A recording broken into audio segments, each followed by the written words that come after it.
Hello दोस्तों, मैं शैलेंद्र कुमावत स्वागत करता हूं आपके अपने YouTube channel S K Kumawat classes में।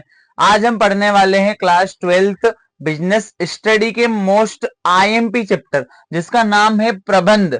प्रबंध के बारे में आज हम पढ़ने वाले। प्रबंध क्या होता है, इसका क्या मीनिंग होता है, क्या इसका आशय होता है ना, या क्या इसकी विशेषताएं होती है, या क्या इसकी कैरेक्टरिस्टिक होती है। ठीक है, इसकी परिभाषा क्या होती है ना, और ये कितने नंबर का आता है एग्जाम के अंदर, इसके फंक्शन कौन कौन से होते हैं या इसके कार्य कौन कौन से होते हैं, उनके बारे में आज हम जानेंगे। तो आइए देखते हैं प्रबंध क्या होता है। ठीक है, सबसे पहले आपको प्रबंध के बारे में पता होना चाहिए कि प्रबंध क्या चीज होती है। तो प्रबंध का अर्थ उसके वर्ड से निकल रहा है। प्रबंध का मतलब होता है मैनेजमेंट। किसी भी चीज को मैनेज करना या किसी भी कार्य को मैनेज करना क्या कहलाता है? मैनेजमेंट कहलाता है। क्या कहलाता है? मैनेजमेंट। ठीक है, मैनेजमेंट का आशय क्या होता है? मैनेजमेंट सभी जगह फॉलो किया जाता है, एक जगह फॉलो नहीं किया जाता है। चाहे आप किसी भी फील्ड में चल जाओ, टीचिंग फील्ड में चल जाओ या किसी गवर्नमेंट सरकारी कार्यक्रम में चल जाओ, वहां भी आपको मैनेजमेंट को फॉलो करना पड़ेगा। या किसी शादी में चल जाओ, वहां भी आपको क्या करना पड़ेगा? मैनेजमेंट करना पड़ेगा। यदि किसी कार्य को करने में मैनेजमेंट नहीं है तो वो कार्य सफल हो सकता है क्या? नहीं हो सकता। ठीक है, अतः मैनेजमेंट के बिना कोई भी कार्य इनकम्प्लीट ही होता है। ठीक है, इसको हम क्या बोलते हैं? मैनेजमेंट। क्या होता है मैनेजमेंट? तो किसी भी कार्य को करने के लिए जिसकी हमको आवश्यकता होती है ना, जिस प्रबंध की हमको आवश्यकता होती है उसको अपन क्या बोलते हैं? मैनेजमेंट या प्रबंध बोलते हैं। ठीक है, अब प्रबंध का क्या आशय है? प्रबंध का आशय दे रखा है किसी भी कार्य को करने से पहले उसके बारे में पूर्वानुमान लगाना, योजना बनाना, आदेश देना, संगठन करना, ठीक है, नियुक्तिकरण करना, निर्देश देना और नियंत्रण करना।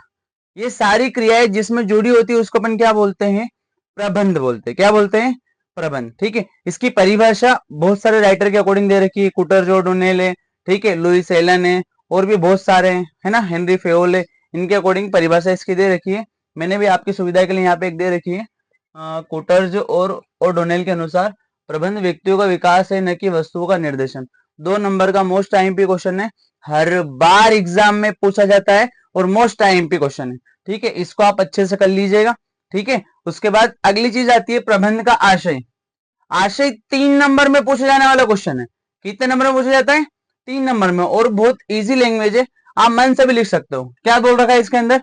किसी भी कार्य को करने से पहले उसके बारे में पूर्वानुमान लगाना, योजना बनाना, प्रबंध कहलाता है। ठीक है, ये तो मैंने शॉर्ट फॉर्म में लिखा है, आप और डीपली लिख सकते हो। किसी भी कार्य को करने से पहले उसके बारे में पूर्वानुमान लगाना, योजना बनाना, आदेश देना, समूहीकरण करना या संगठन करना, ठीक है, उनके ऊपर नियंत्रण करना, उनको नियुक्त करना, उनको निर्देशन देना। ये सारी गतिविधि जिसमें जुड़ी होती है वो क्या कहलाता है? प्रबंध कहलाता है। 3 नंबर में पूछा जाता है ना, और 12th बोर्ड एग्जाम में सबसे आईएमपी क्वेश्चन होता है। और ये चीज केवल बीएस से रिलेटेड नहीं होती है, बिजनेस से रिलेटेड नहीं होती है, ये इन फ्यूचर आपको कभी भी काम में आती है। ठीक है, आप कुछ भी प्रोग्राम ऑर्गेनाइज कर रहे हो, ठीक है, तो आपको वहां पर ये सारी चीजें पढ़ने को देखने को मिलेगी और बहुत ही आनंद आएगा। अगला टॉपिक आता है प्रबंध की विशेषता। विशेषता का मतलब क्या होता है बेटा?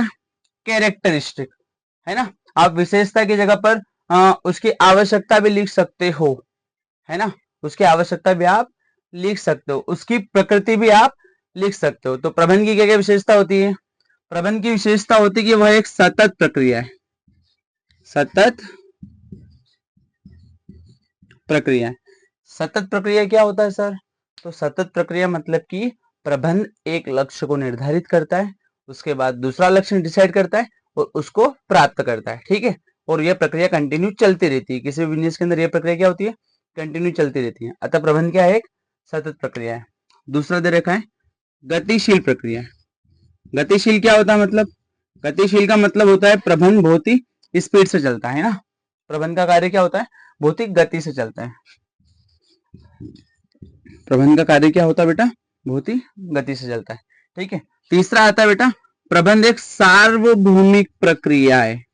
अब सार्वभौमिक का मतलब होता है इंग्लिश में यूनिवर्सल प्रोसेस। क्या होता है? Universal process. यूनिवर्सल का मतलब क्या होता है सर? तो जो सभी क्षेत्रों में लागू होती है, ऐसी प्रबंध क्या है? एक प्रक्रिया है। इसको आप किसी भी क्षेत्र में लागू कर सकते हैं। मैंने आपको एग्जांपल दिया था शादी का। शादी में या किसी भी फंक्शन में आप मैनेजमेंट कर सकते हैं या कहीं भी आप मैनेजमेंट कर सकते हैं, क्योंकि ये सार्वभौमिक प्रक्रिया है। सार्वभौमिक का मतलब क्या होता है, जो सभी क्षेत्रों में लागू की जाती है। ठीक है, और क्या लिख सकते हैं अपन, प्रबंध सतत प्रक्रिया हो गई, गतिशील हो गई, सार्वभौमिक एक मानवीय प्रक्रिया है।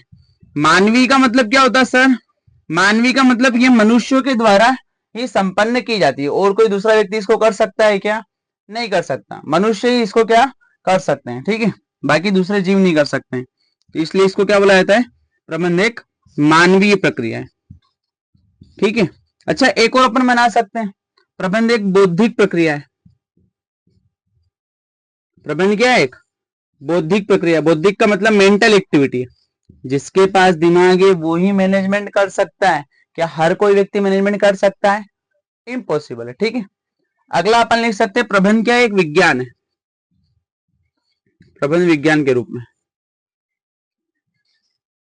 प्रबंध विज्ञान के रूप में। सर विज्ञान कैसे हुआ, क्योंकि प्रबंध के अंदर भी उचित नियम और सिद्धांतों का पालन किया जाता है। जिस प्रकार से साइंस के अंदर अपन रूल्स एंड रेगुलेशन को फॉलो करते हैं, उसी प्रकार से इसके अंदर मैनेजमेंट के अंदर भी क्या किया जाता है बेटा, रूल्स और रेगुलेशन को फॉलो किया जाता है। अतः प्रबंध क्या है, एक साइंस है। ठीक है, प्रबंध एक कला भी होता है बेटा, है ना, प्रबंध कला के रूप में भी होता है। कला क्या होता है सर, कला का मतलब होता है आर्ट, कला के रूप में।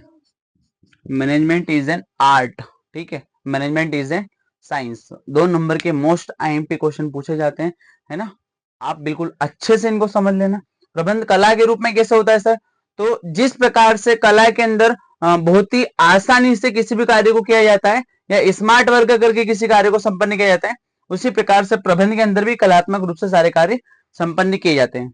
एक और अपन परिभाषा इसकी विशेषता लिख सकते हैं, प्रबंध पेशे के रूप में, पेशे के रूप में। प्रबंध एक पेशेवर भी होता है।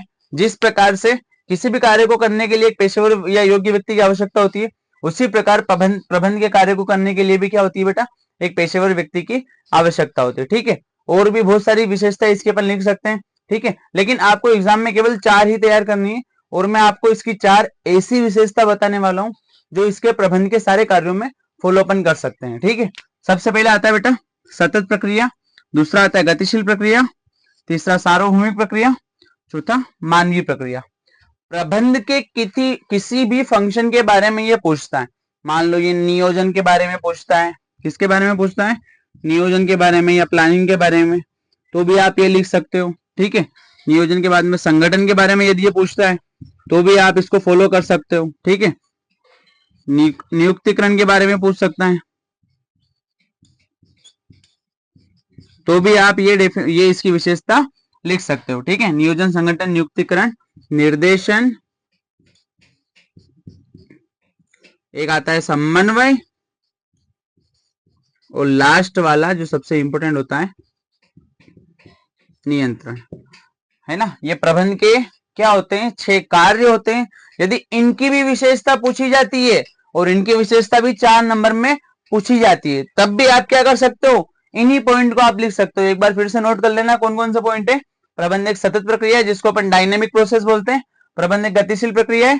प्रबंध एक सार्वभौमिक प्रक्रिया है, इसको अपन यूनिवर्सल प्रोसेस बोलते हैं। प्रबंध एक मानवीय प्रक्रिया है, मानवीय का मतलब क्या होता है, ह्यूमन एक्टिविटी है ना। बौद्धिक प्रक्रिया, मेंटल एक्टिविटी। प्रबंध विज्ञान के रूप में, प्रबंध इज एन साइंस, है ना, मैनेजमेंट इज एन साइंस, है ना। कला के रूप में, है ना, मैनेजमेंट इज एन आर्ट। पेशे के रूप में तो ये एक पेशेवर भी होता है। प्रबंध क्या होता है बेटा, एक पेशेवर भी होता है। ठीक है, अब प्रबंध के कार्य कितने होते हैं, प्रबंध के प्रमुख कार्य तो 6 होते हैं। कितने कार्य होते हैं प्रबंध के प्रमुख, 6 कार्य होते हैं। सबसे पहले आपका आता है बेटा प्लानिंग, दूसरा आपका आता है संगठन, तीसरा आपका आता है नियुक्तिकरण, चौथा आपका आता है निर्देशन, समन्वय और नियंत्रण। अब नियोजन क्या होता है, तो नियोजन किसी भी कार्य को करने से पहले उसके बारे में पूर्वानुमान लगाना, योजना बनाना, आदेश देना, ये सारी चीजें क्या कहलाती है, नियोजन कहलाती है। क्या कहलाती है सारी चीजें, नियोजन। इसको अपन इंग्लिश में क्या बोलते हैं, प्लानिंग बोलते हैं। आपने भी देखा होगा अपन कुछ भी वर्क करते हैं तो सबसे पहले उसके लिए क्या करना है जरूरी है, प्लानिंग करना जरूरी है। यदि आप स्टडी भी करते हो तो उसके लिए सबसे पहले क्या जरूरी है, प्लानिंग। यदि आपकी प्लानिंग सही साट है तो आपके सारे लक्ष्य क्या हो जाएंगे, बहुत ही जल्दी प्राप्त हो जाएंगे। ठीक है, अगला टॉपिक हम देखते हैं, संगठन। संगठन का मतलब क्या होता है? संगठन के अंतर्गत कोई भी संस्था या कोई भी फर्म क्या करती है? लोगों का एक समूह बनाती है, एक ग्रुप बनाती है, और उस ग्रुप से क्या करती है? फिर वो कार्य करवाती है। क्या करती है? सबसे पहले एक ग्रुप बनाएगी और उस ग्रुप के अनुसार क्या करेगी? कार्य करवाएगी। उसको अपन क्या बोलते हैं? संगठन। संगठन भी कई प्रकार के होते हैं, इसकी डिटेल हम अगली वीडियो में देखेंगे। ठीक है, अभी इनके बारे में देखते हैं। क्या होता है संगठन? किसी भी कार्य को करने के लिए समूह का निर्माण करना या एक ग्रुप बनाना, इसको इंग्लिश में ऑर्गेनाइजेशन बोला जाता है। ठीक है। नियुक्तिकरण। नियुक्तिकरण का मतलब क्या होता है? नियुक्तिकरण का मतलब होता है बेटा सिलेक्शन भी इसको अपन बोल सकते हैं, लेकिन सिलेक्शन चयन को बोला जाता है। ठीक है, इसको स्टाफिंग बोला जाता है। नियुक्तिकरण का मतलब क्या होता है? स्टाफिंग। इसका मतलब क्या होता है? किसी भी संस्था में अपन ने समूह तो बना लिया, सबसे पहले अपन क्या करते हैं? प्लानिंग करते ही अपने को क्या कार्य करना है। ठीक है, उसके लिए अपने को किसकी आवश्यकता पड़ेगी बेटा? एक समूह की आवश्यकता पड़ेगी। समूह को अपन क्या बोलते हैं? संगठन। किसकी आवश्यकता पड़ेगी? एक समूह की, उसको अपन क्या बोलेंगे? संगठन। अब उस समूह के अंदर से, उस ग्रुप के अंदर से अपन क्या करेंगे? कुछ लोगों का चयन करेंगे, कुछ लोगों को क्या करेंगे? उसमें से सिलेक्ट करेंगे। ठीक है, उसको अपन क्या बोलते हैं? नियुक्तिकरण, और उसको उचित पद पर नियुक्त करेंगे। अगला आता है आपका निर्देशन। निर्देशन को अपन इंग्लिश में बोलते हैं डायरेक्शन। डायरेक्शन का मतलब क्या होता है? डायरेक्शन का मतलब होता है सर की दिशा निर्देश प्रदान करवाना, सही डायरेक्शन बताना, किस कार्य को किस तरीके से करना है या किस तरीके से करवाना है, वो सारी चीजें बताना क्या कहलाता है? निर्देशन कहलाता है। निर्देशन के बाद में अगला आपका आता है समन्वय। समन्वय को इंग्लिश में कोऑर्डिनेशन बोला जाता है। कोऑर्डिनेशन का मतलब होता है आपस में तालमेल बना के रखना। फॉर एग्जाम्पल, किसी भी कंपनी के मालिक और एम्प्लॉय दोनों के बीच में तालमेल बना के रखना। तालमेल का मतलब होता है कोऑर्डिनेशन, है ना। मतलब कि एम्प्लॉय की जो भी प्रॉब्लम्स है वो क्या करे? वो एडमिनिस्ट्रेशन है या फिर जो भी वो कंपनी का ओनर है वो उसको सुने और उसकी समस्या का समाधान करे। और एम्प्लॉय क्या चाहते हैं? यही चाहते हैं। और मालिक क्या चाहता है? कि जो भी अपने एम्प्लॉय है वो अच्छे से अच्छा वर्क करे ताकि लक्ष्य को प्राप्त आसानी से किया जा सके। अगला टॉपिक दे रखा है नियंत्रण।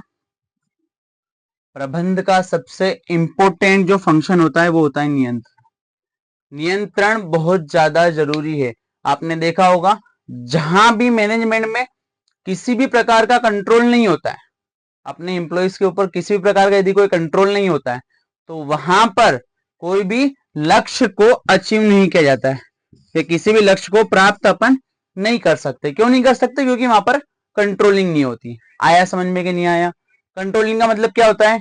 जितने भी अपने यहाँ सारे कार्य होते हैं मैनेजमेंट में, जितने भी सारे वर्क्स होते हैं या फंक्शंस होते हैं, उन सभी पर क्या करके रखना? कंट्रोल करके रखना, है ना। कंट्रोल का मतलब नियंत्रित रखना, डिसिप्लिन में रखना। ठीक है, कोई गलत कर रहा है तो उसको समझाना, डरा करके धमका करके कार्य करवाना। ठीक है, उनको मोटिवेशन करके कार्य करवाना, सारी चीजें इसके अंदर जुड़ी रहती है। ठीक है, और एक चीज और आती है बेटा, नियोजन और नियंत्रण दोनों एक दूसरे से क्या रखते हैं? रिलेशन रखते हैं। दोनों का रिलेशन बहुत ही स्ट्रांग होता है। यदि प्लानिंग और नियंत्रण, प्लानिंग और कंट्रोलिंग दोनों में रिलेशन नहीं है तो काम सफल नहीं हो पाएगा। इन दोनों का रिलेशन डायरेक्ट ही होता है। किसी भी संस्था में इन दोनों का होना बहुत ज्यादा जरूरी है। किस किस का? एक तो प्लानिंग का और एक आपका होता है कंट्रोलिंग। ठीक है, इसके इस चैप्टर के और भी कुछ टॉपिक्स है वो हम अगली वीडियो में देखेंगे। जय हिंद, धन्यवाद।